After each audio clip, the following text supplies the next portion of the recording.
Hello and welcome back to Ruben Uncut. Today's topic, the problem with relatable characters. Now, this one's I'm going to need to front load some basic information in here to you so you understand the perspective that I'm coming from here. Because today's topic is specifically about relatable characters in fiction. And more specifically, I want to say relatable characters in comedy, but this does apply to all fiction on a certain level. There are two things that are important to note from my own perspective for this episode. Thing number one, I grew up on a small hippie commune where I was homeschooled.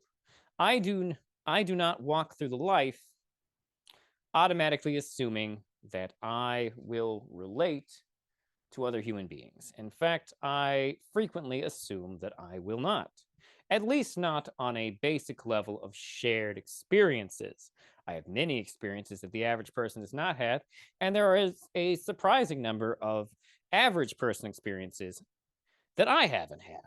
So, therefore, I have one advantage in this topic, which is that I have gone through life not recognizing or relating to many characters in works of fiction, rarely ever seeing myself as the main character of most stories. Frankly, I found a lot of main characters highly annoying, and we'll get into why in just a minute.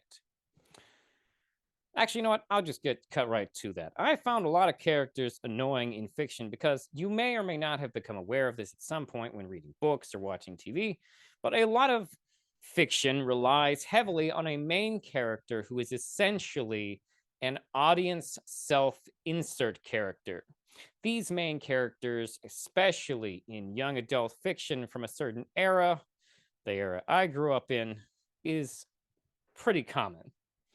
The idea is to make the central character as relatable as possible by having them be extremely milquetoast and have a personality I would describe as default. They can't be too popular, but they also can't be the least popular kid in school. Take the weird balancing act that is Harry Potter, who is both bullied and picked on by many in the school, but then also related to as essentially a messiah figure by other members of his school. Very strange balancing act if you think about it. But these milquetoast audience insert characters always kind of annoyed me. I never really related to them because their experiences were exceptionally boring to me. And they all seem to be written the same way. These characters appear frequently throughout fiction. Go ahead, try to think of some ones off the top of your head. I bet you can. That is, if you are aware enough when absorbing media. Now I'm going to bring up two concepts I learned from studying theater and the history of theater. The first one is a playwright named Bertolt Brecht, with a very distinctive writing style that we even refer to things as Brechtian. Bertolt Brecht's main idea that separated him from other playwrights was that he deliberately wrote things in a way so that the audience would be consistently aware of the fact that they were watching a play the entire time that they were watching it. This was referred to as alienation. Why did Bertolt Brecht do this? Why did Bertolt Brecht want to do away with the concept of suspending your disbelief? Well, the answer was actually pretty simple. Bertolt Brecht believed that audiences, once emotionally invested in something, would lose the ability to understand the more intellectual concepts that he was trying to push, the moral themes and whatnot. Bertolt Brecht thought it was more important that the audience would learn his lesson than, say, get wrapped up in the emotions or characters of his stories. For Bertolt Brecht, the point was always to instigate thought, no matter how uncomfortable that was for an audience. This was a big deal for him.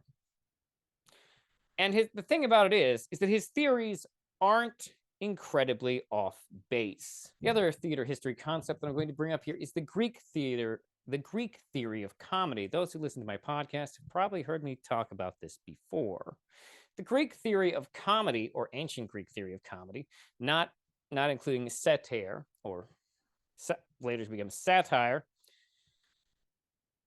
which many Greeks looked down upon because of its combining of tragic and comedic elements, something that used to be very frowned upon.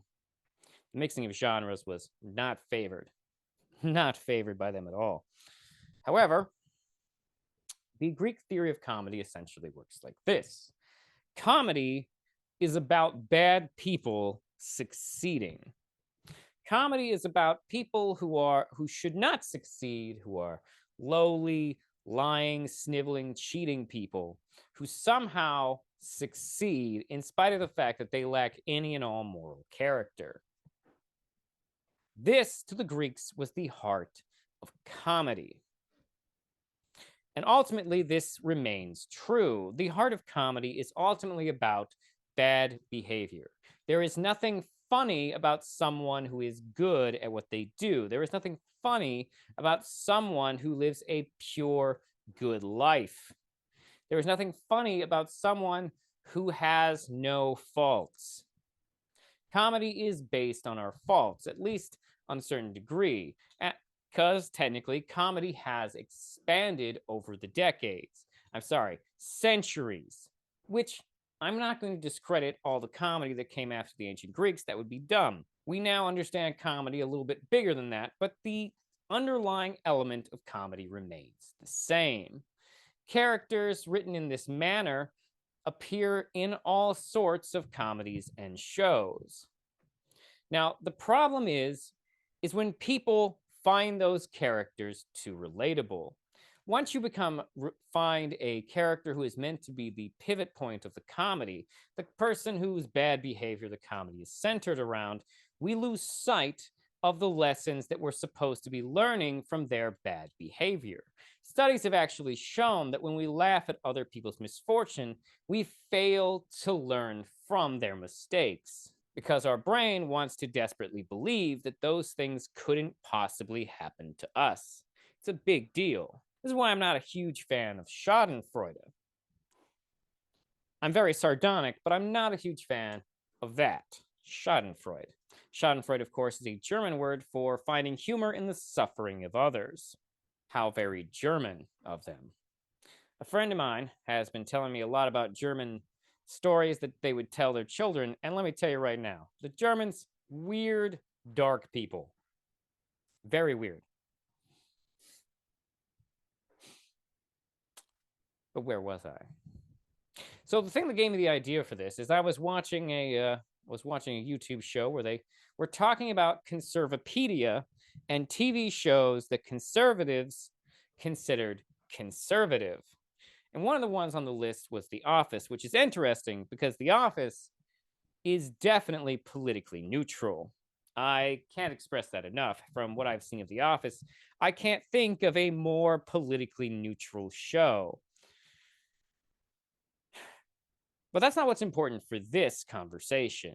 The important thing was that in the story about this, the person who had edited The Office as being a conservative show specifically tried to point to Michael Scott's character, Steve Carell's character, as being, in their opinion, the audience insert character. And this is important to understand The Office.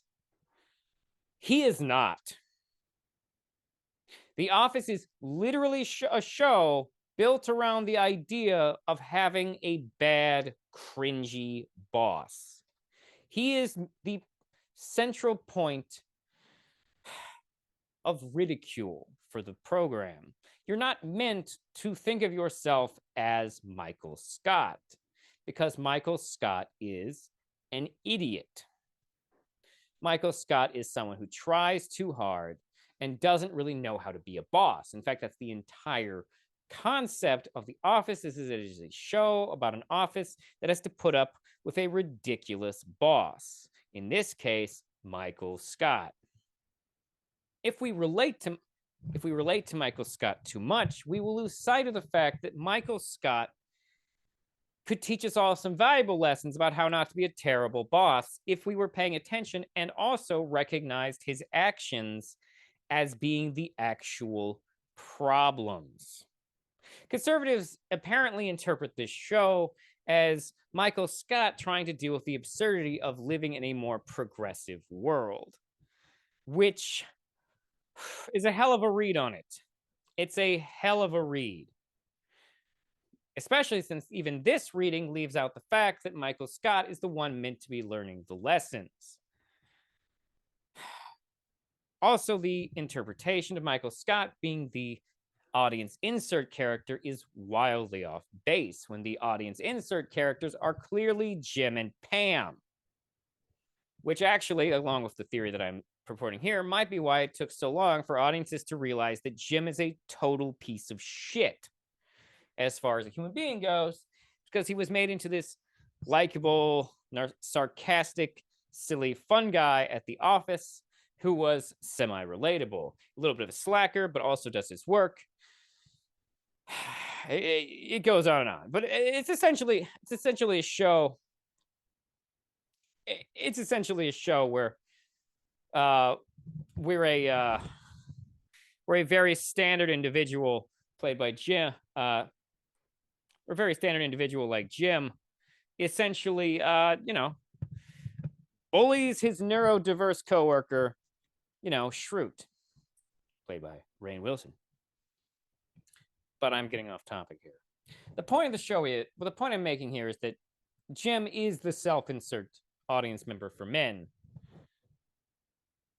And we'll get a little bit more into that in a second here, and by that I mean men.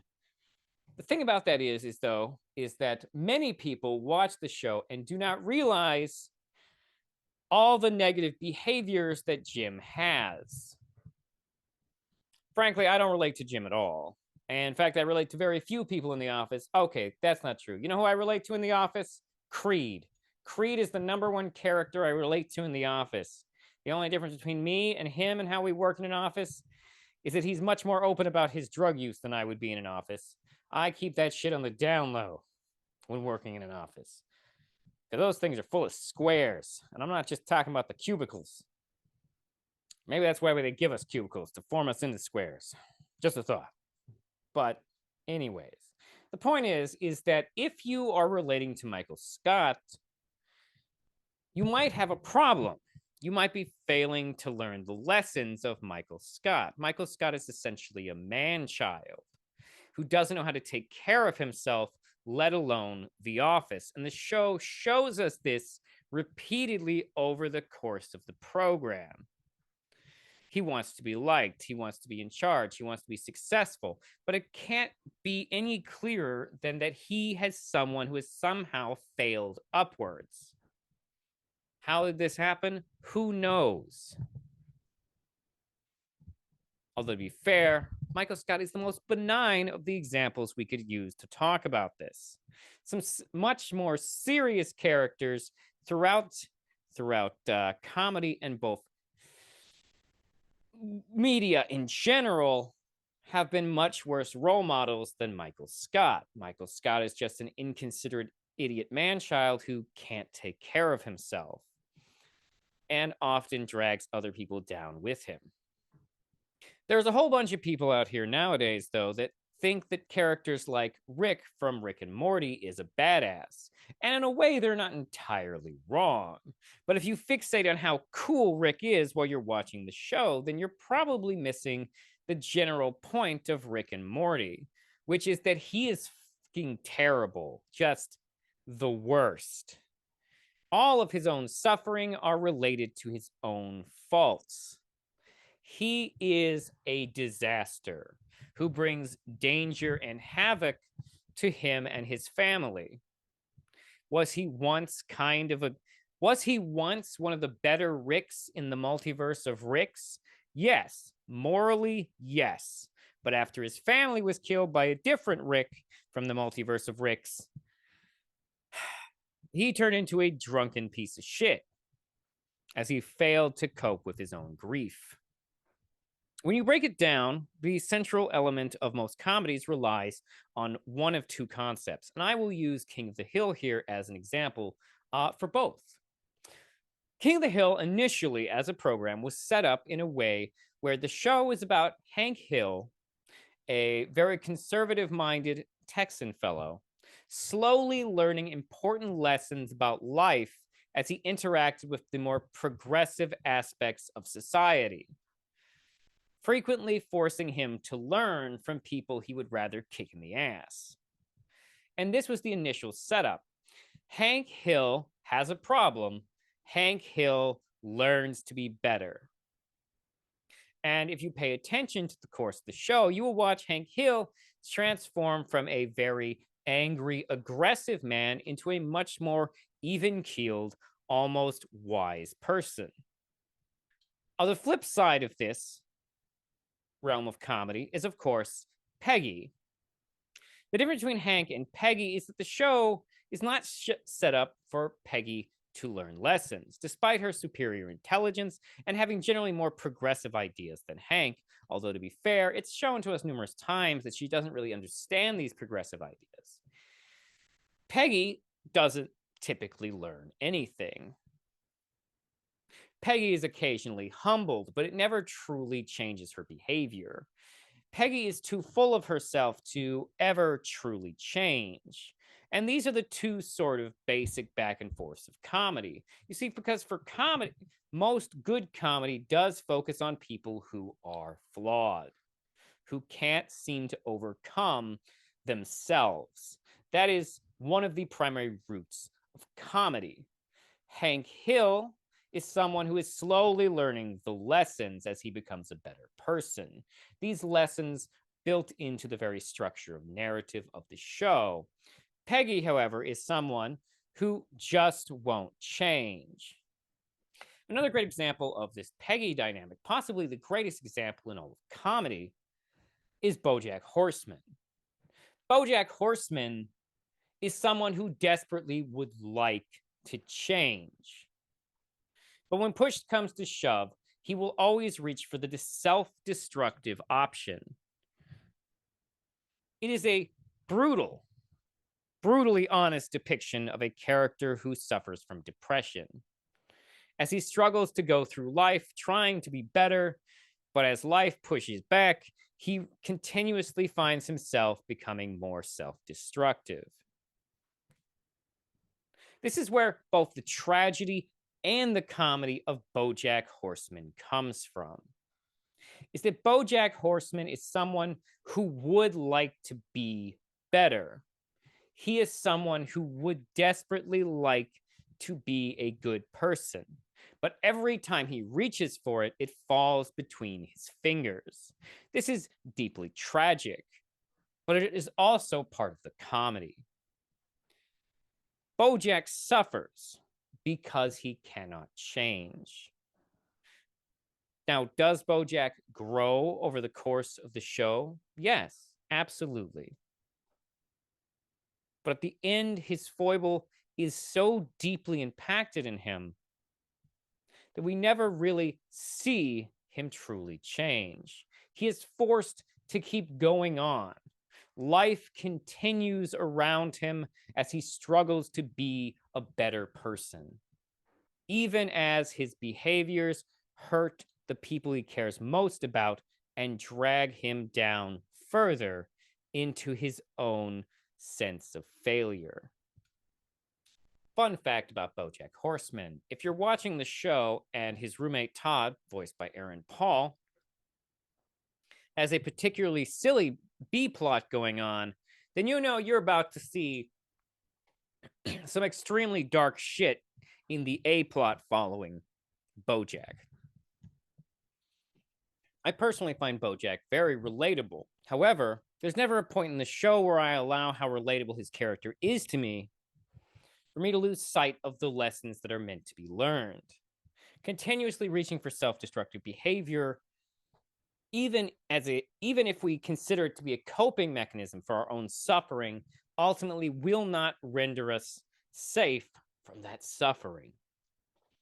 But of course, BoJack Horseman isn't the worst type of person you can be. Like I said, there is a tragic element to him and his character.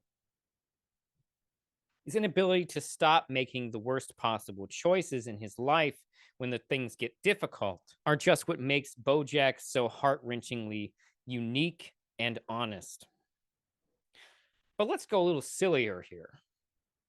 Let's talk about a character who truly stands out in the lexicon in a trope of types of characters who are technically worse than BoJack Horseman. These are people who are just bad.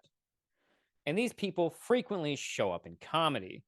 One of the most distinctive ones of these bad characters is, of course, a personal favorite of mine, Eric Cartman. I don't mean he is a badly written character, by the way. I mean he is a bad person. And I don't just mean because he's a cartoon. I mean accepting the reality of a paper cutout society. Eric Cartman is a bad person. And that's kind of the point. When Matt and Trey Parker created him, the whole entire idea was that he would be like an Archie Bunker type character who would just hold incredibly vile, offensive beliefs. Now, of course, Archie Bunker is another show that many people will point to and be like, they couldn't make that show today. It's too offensive. Well, I mean, that's an interesting take, but the entire point of Archie Bunker is that Archie Bunker is woke as fuck. Not him as a character, but the show he's on. Every episode, like King of the Hill, is about Archie Bunker being a racist, terrible piece of shit and having to learn lessons about, tolerance. However, Cartman is different from Archie Bunker in the fact that Cartman never learns fucking anything. Cartman is smart, but he uses all of his intelligence for essentially conniving and scheming, preferring to keep the rest of his intellect as ignorant as possible. Cartman is a genius at manipulating people and getting what he wants, but he's very ignorant about the actual functioning of the world and other details. He is anti-Semitic, he is racist, but he doesn't see the problem with being these things. Cartman bounces around life being punished for all of his terrible beliefs, but he never learns from these things, including the time he was struck by lightning by God for forming a church that was all about making him $10 million. One of my favorite scenes in a South Park episode is when Eric Cartman decides to form a Christian rock band because he's made a bet with Kyle that he can earn a gold record. So Eric puts together a Christian rock band, also featuring Tolkien and Butters as his backup band. Tolkien and Butters go with him to a meeting with a Christian rock executive, wherein Eric Cartman uses the expression, "And if I'm lying, may God strike me down." In that exact moment, both Tolkien and Butters move their chairs slightly away from Eric Cartman and wait for the lightning bolt to hit him. It does not. I believe that he gets struck by lightning at the end of the episode, though. But that's not the point. The point is that Eric Cartman is terrible, and you're meant to recognize that. That is the comedy of Eric Cartman, that he is a bad person. He's a bad guy, if you will. But even Trey Parker has had concerns about his own creation. Trey Parker has talked about sitting on the couch with his nephews watching the show, and when they laugh hysterically at Cartman, he can't help but be concerned that maybe they don't understand the point, is that Eric Cartman is not good. Eric Cartman and many characters in comedy are not designed to be relatable. They're not designed to be imitated. They are not designed to be these things. If anything, we are meant to learn lessons from their negative behavior. We are meant to understand that we are meant to do the opposite of what they do. This is actually what makes shows like Always Sunny in Philadelphia pretty great. Always Sunny in Philadelphia might be one of the truest comedies ever written, because it is a comedy that is not afraid to be comedy. When comedy is afraid, that's when we get these everyman insert characters, whose essential role is to be relatable.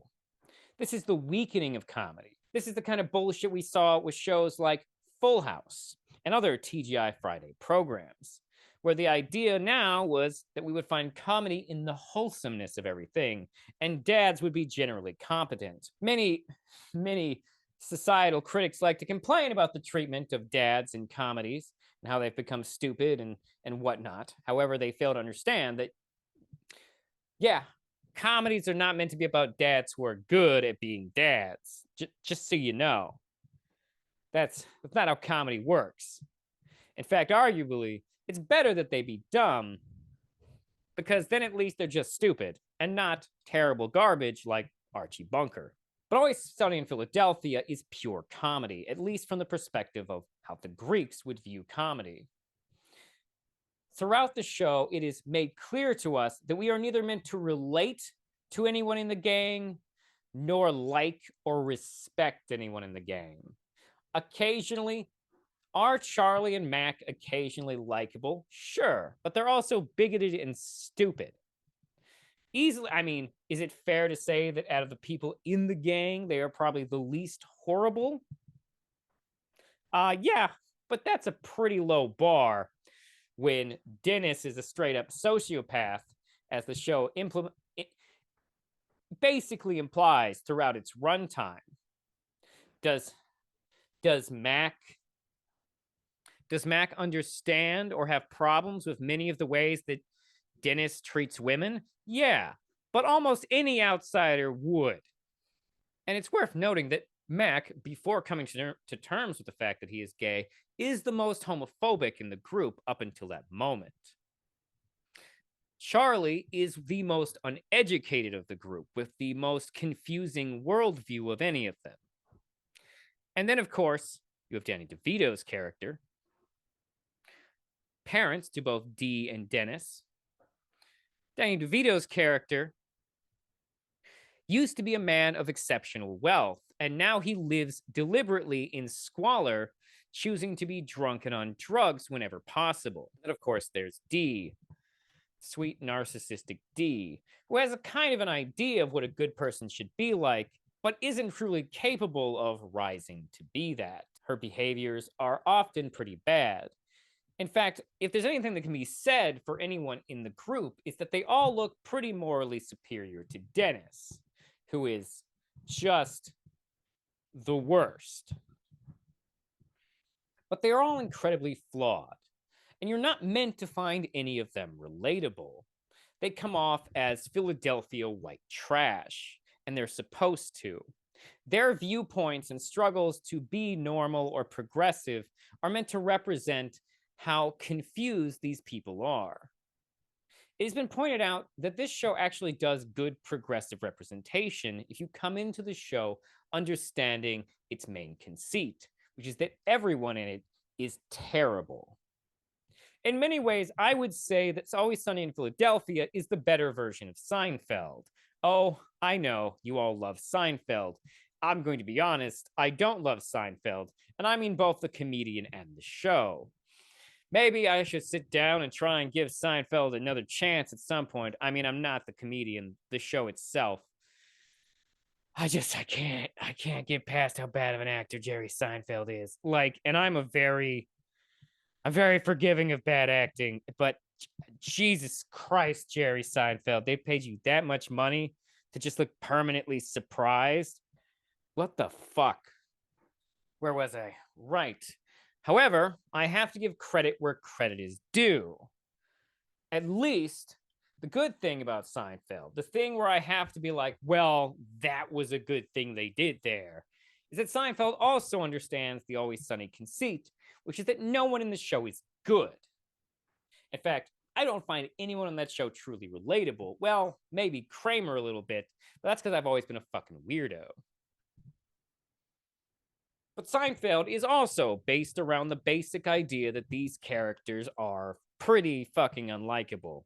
Each one of them is terrible, even at points bigoted.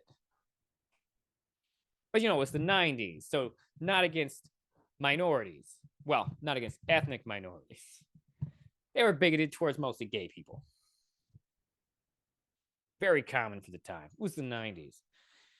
But the point of it is that they wrote a comedy where characters were not meant to learn lessons. And that is the entire concept of Seinfeld. A show where people are terrible, spend their time complaining and being unproductive, and frequently fail. And yet still don't learn from it. In many ways, it was a return to comedy during a period of time where the edgiest thing on television was still The Simpsons. Meanwhile, as most of comedy had been taken over by TGI Friday, where wholesomeness was equal to the amount of comedy. The wholesomeness, of course, being bits that don't end in ha ha ha on the laugh track, but instead end in aww. Yep, I'm looking at you, Full House. Which is not to say that there cannot be wholesomeness in comedy. I've been told the guy who writes Family Circus, I'm sorry, it was meant to be Circle. But the guy who writes Family Circle, I did it again. The guy who writes Family Circus is apparently very funny when he does stand-up comedy as the MC at the comic strip awards. I have been informed by a person I took a cartooning class from. But I'm willing to accept that wholesome comedy exists. But I think it's very important that we as a people start to understand that characters being relatable is not that important. In fact, being overly relatable to a character is probably going to be a problem. You see, for starters, it's going to shut off your ability to learn how to empathize with people who are not like you. This is a thing I've actually been able to observe by talking to people. And it seems to be a predominant problem specifically amongst straight white conservative men. Not to call anyone out specifically, I'm sure there are women who have this problem too. However, it's worth noting that straight white cisgendered men tend to have a big problem with relating to characters who are not at least men. I once had a work supervisor who was an overall decent fella. He was a conservative, and I knew we didn't agree on politics, so I tried not to talk about it, but we both loved comic books and superhero movies. But one conversation we had was fairly enlightening to me, where he was talking about how certain shows or comic book adaptations just didn't have a character in them for him to relate to. I believe we were talking about Captain Marvel or something. And I thought this was very interesting because, like I said before, I have grown up not finding most characters in fiction relatable, especially main characters. And I've never had a problem absorbing media that stars women and other minorities. I've absorbed lots of them. I like to watch things written from other people's perspectives. To me, this is a normal function of media. Media is not meant to simply reflect myself back at me. If I want media that does that, I should be out there fucking making it. But this appears to be something that straight white cis men feel entitled to, almost in a weird way, which is why they seem to get very upset anytime non-white people start showing up in media that they consider, white people media. And frankly, I, generally speaking, don't give a shit about this most of the time. Are there some awkwardnesses to it? I guess. I mean, if your Deadshot in Suicide Squad is going to be Will Smith, then I guess you can't do the story from Suicide Squad where Deadshot is sent to infiltrate a white supremacist group, which is an actual storyline in a Suicide Squad comic. You can't really do that with Will Smith. I mean, unless you were going to make it like a Dave Chappelle bit or something. But also, we don't really need that story. It was a single issue story. Now, I will say the thing I have noticed is that these white straight cis men typically have a few exceptions on a list of actors they consider an exception. Like they were okay with Will Smith playing Deadshot. They were okay with that because they were okay with Will Smith. Will Smith has part of his success is being a very sort of mainstream, non-threatening black man. Although after slapping Chris Tucker in the face, oh my God, it's called Chris Rock, Chris Tucker. Jesus Christ. Some people may feel differently about how threatening he seems. But generally speaking, a lot of his success in the 90s and early 2000s was due to the fact that he was a black star who came across as very non-threatening to white people, and white people tended to embrace him throughout that period. He also, however, and this is a common one, cited Idris Elba. Yeah, that's right. What I've discovered is that Idris Elba is just so masculine that most straight white cis dudes are okay with him playing a white character, at least from what I can tell. This dude, like, I don't know what it is about Idris Elba. Like, I'd watch Idris Elba play anything too, but like, I don't have this other barrier preventing me from seeing other actors in the roles either. So I don't know what it is about Idris Elba. I mean, good for Idris Elba, like, because he's very black. and so, like, yeah, no, he doesn't even have the Will Smith thing going on for him. I think it's just the sheer testosterone that he emanates. I think that there's something about cis men that they really want that out of a character, and they don't feel like they get it very often. So I think that's just a theory. I don't know why Idris Elba seems to be the black guy that most like kind of like close to racist white guys can handle. I don't know what that's about. That's just the theory I'm operating on at this time. Where was I? Right. So I think that this is a problematic perspective on fictional characters for a number of reasons. For starters, like I mentioned, it's bad for our sense of empathy. If we read stories about other people from other perspectives, it's going to give us a greater insight into the way that human beings function. There is an extreme value in absorbing the cultural artifacts of other people and learning how to expand our minds and ideas. The idea to me that I shouldn't be interested in a piece of media because it stars a woman or someone of a different orientation or gender or race is foreign to me. Very foreign to me. I don't even understand that concept. And you see, here's the thing, straight white cis men, that you have to understand is that you feel entitled to this thing because everyone else in society has just had to shut up and take it, as straight white cis heroes were paraded through to us for over 100 years of media. Like, Jesus Christ. Take a chill pill, okay? It's fine. It's cool even. We can have some fucking diversity up in this bitch. Learn to expand your mind. So right here we have the two problems. When we find characters too relatable, we prevent ourselves from being empathetic to other types of characters. Also, once we become too empathetic to a character, we may fail to learn the lessons we are meant to learn from that character. We will look at them and go, ha ha, that guy's right and everybody's wrong, and fail to learn the very lessons that Michael Scott struggles to learn. Aristotle believed that the key to theater was that it was both educational and entertaining. When people complain about woke media, then they should shut the fuck up, because Aristotle thinks that media absolutely should have messages in it and absolutely should instruct. At some point over history, people were suddenly like, well, what if we just had media to distract our brains from thinking blah, blah, blah, blah, blah.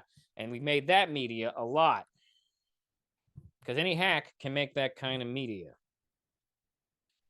The other problem is that viewing characters as people we should relate to is that we may, in fact, not only miss the lessons that they were supposed to learn, but take the opposite lessons of what they were supposed to teach us. I listened to a debate recently where the age of consent came up in the debate, and somebody actually, no, it wasn't age consent, it was age gaps, sorry. Unironically tried to use the story of Lolita to defend their stance on why it was okay to date a teenager, which I don't know if you're familiar with the book Lolita. it's kind of that's the opposite of the message of that book. Like, it's literally a book about a pedophile who is semi-seduced by an adolescent child who is younger in the book than in the movie, by the way. And they have an illicit affair.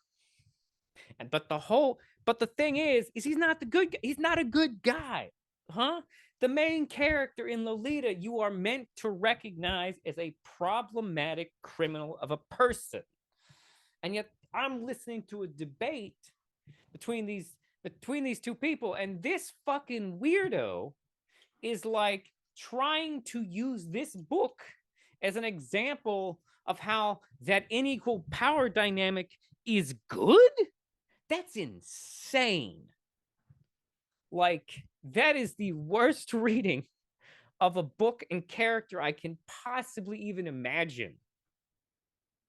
However, I can't be entirely surprised by this.